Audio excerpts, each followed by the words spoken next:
খবর 24 সাথে আপনাকে স্বাগত। নতুন নতুন খবর জানার জন্য আমাদের চ্যানেলে চোখ রাখুন।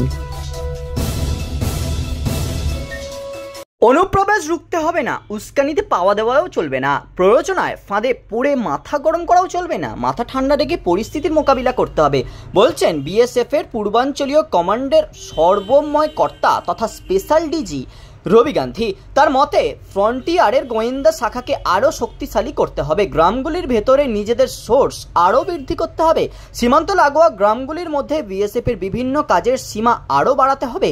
ভারতীয় সীমান্ত রক্ষী বাহিনী বা বিএসএফের কর্তাদের এ ভাষাতে স্পষ্ট নির্দেশ দিয়েছেন তিনি। তবে মাথা ঠান্ডা রাখার পরামর্শের পাশাপাশি সর্বদা সতর্ক থাকারও নির্দেশ দেওয়া হয়েছে স্পেশাল ডিজির তরফে।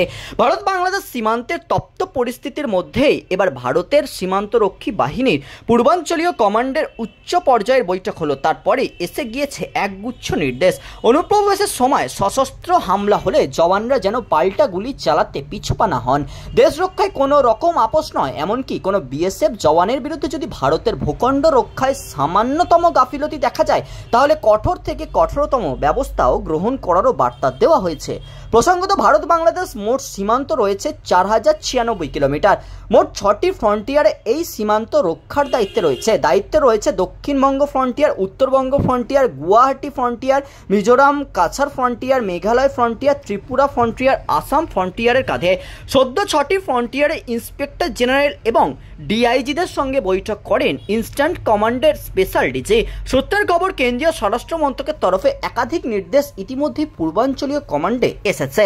বিএসএফ সূত্রের খবর, সীমান্তে কাঁটাতারের সমস্যা থেকেও এখন চিন্তা বেশি ভারতীয় ভূখণ্ডে থাকা দালালদের নিয়ে, কারণ অরক্ষিত অংশ দিয়ে এই ভারতীয় দালালরাই অনুপ্রবেশকারীদের সহজেই অন্ধকার কুয়াশার মধ্যে দিয়ে ভারতে ঢুকতে সাহায্য করছে। ইতিমধ্যেই গত 10 দিনে ইনস্ট্যান্ট কমান্ডের বিভিন্ন ফ্রন্টিয়ারের অধীনস্থ এলাকায় অন্তত 14টি বর্ডার আউটপোস্ট এলাকায় গুলি চালানোর ঘটনা ঘটেছে। ব্যুরো রিপোর্ট, খবর 24/7।